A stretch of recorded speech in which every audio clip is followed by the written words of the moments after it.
continue with Denis Odoi from Club Brugge. Then we have from Brighton. Then we have Alidu Seidu from Clermont Foot. We have Amartey from Leicester City. Next one is Joseph Aidoo, Celta Vigo. Alexander Djiku, RC Strasbourg. Mohammed Salisu, FC Southampton. Abdul-Rahman Baba, FC Reading. Gideon Mensah, 𝗙𝗟𝗘𝗏𝗏𝗥𝗦. Ayew, Al-Sadd SC. Thomas Partey, FC Arsenal. Elisha Owusu, Ghent. Salis Abdul Samad, AC Lens. Mohammed Kudus, Ajax Amsterdam.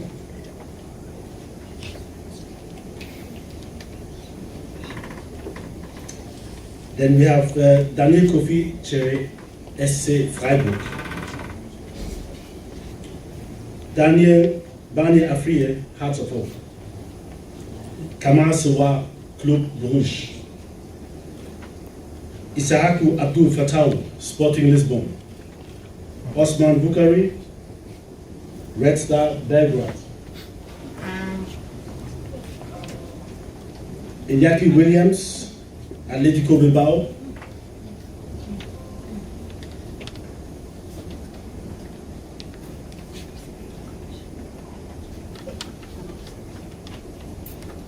Then we have Antoine Semenyo, Bristol City.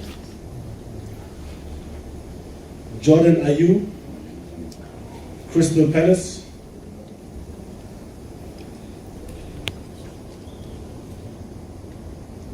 And we have Kamaldeen Sulemana from Stade Rennes.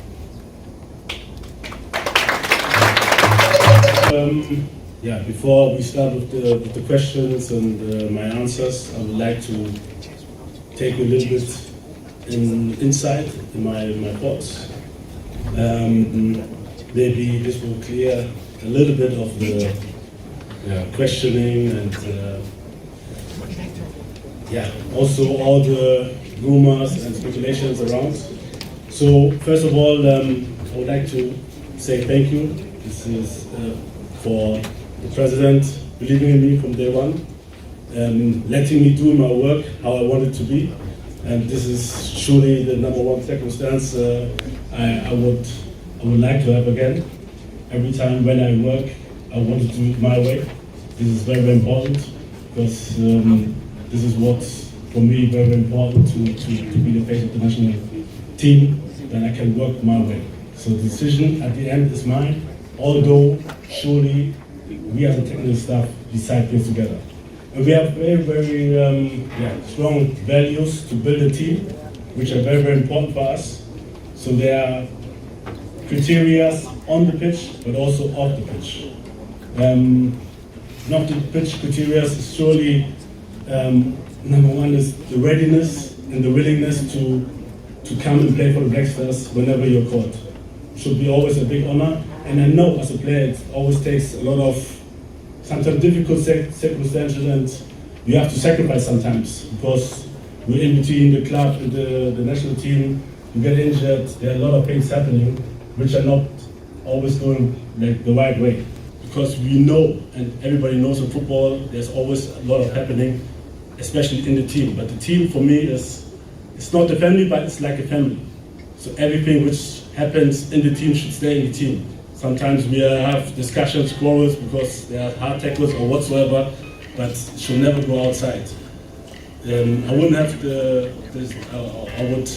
wouldn't have this, let's say, open discussion when I have like discussion with my wife to take it outside. It will stay inside the family. We will solve it inside the family. So it's a lot of things off the pitch, which are very, very important, values which are important for us. And then there are things on the pitch, like performance in the national team, performance in your club, the trainings, then also my KPIs, my key performance index, So my style of play, what do I want to see, and I'm very, very flexible. So I want to have always in the squad variables which I want to use, because every game is different, and even in the games sometimes it brings different demands. So it could be at the end that I need, let's say, a tall striker, and I have to have it in the squad because I know this team is coming like this way. Sometimes it's like maybe we're behind and we need wingers who are fast and can dribble. And if we want, let's say we have like 5 or 4 wingers who are right-footed, it's not the optimal thing I want to have, because sometimes I need also maybe a left one. But let's say we have 4 left-foot wingers, then I need maybe somebody who's also right-footed, because he can cut inside, and then the fullback can overlap, and then the defender has to shoot. Should I protect the cross, or maybe he can shoot?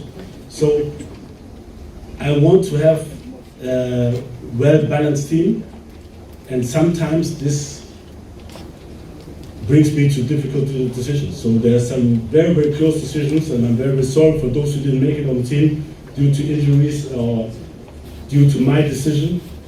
And surely I have the last word, because I know how I want to play, and it's just a pity, but this is football, and this is the job I took, and then I have to do the job well.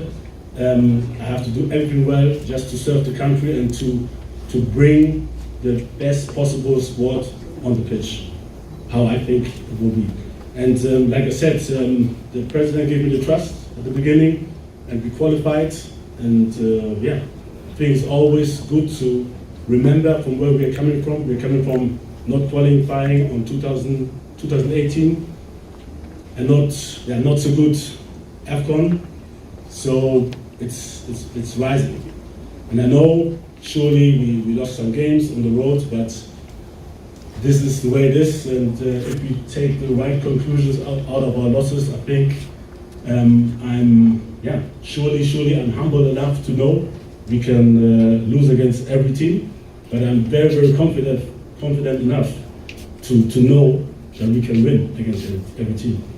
And this is what I wanted to tell you, just to bring a little bit of an insight about our decisions, which were very, very tight in certain positions, and hope everybody will understand a little bit more on how we put the team together. Thank you very much. Ladies and gentlemen, we have a few minutes to take some questions. Coach, please take your seat. My name is Gideon Mensah with the Multimedia Group. Coach, you talk about your KPIs on the field and off the field. So we've seen a player like Jeffrey Schlupp play regularly for his club, Crystal Palace, and then Joseph Paintsil. So per your KPI, I want to know why these 2 players were not able to make it to your final squad. Okay, I forgot to say something. I'm a person also very much on principles. And one principle is like, I wouldn't like to do to anybody what I wouldn't like them to do to me. So I hope you understand that I wouldn't like to talk about players who are not in the squad. Like I said before, I give you some reasons on the pitch and off the pitch. And they were well communicated to the player. So it's between me and the player. And for me, that's it. And they know why they are not in the squad. And like I said, it's very, very difficult to understand from outside. This one I understand very well. But it's not good, I think, to talk about a player and then maybe the player comes back. So this is, for me, this is kindergarten. Goes forth and back and this and that, and he said this and he said that. We had a talk between men, between us, and they know the reason. So very, very sorry. I don't want to go inside that. You know my principles, and yeah, you have to, maybe if you want to suggest, but he knows or they know why they're not on the squad. Your list of players from the last time when you told us in Brazil, against Brazil and Nicaragua, you said about 70% of the team was known. So to what extent did recent injuries affect this final selection? Thank you. Okay. I know it's a little word, but I said maybe around. So I didn't say like 70%. I don't know how players are left from that games. What I can say, we purposely planned it to do it on Monday the 14th because we knew things can happen. And it's a pity that some players got injured. And I really, really feel for them. Like I got injured myself many, many times.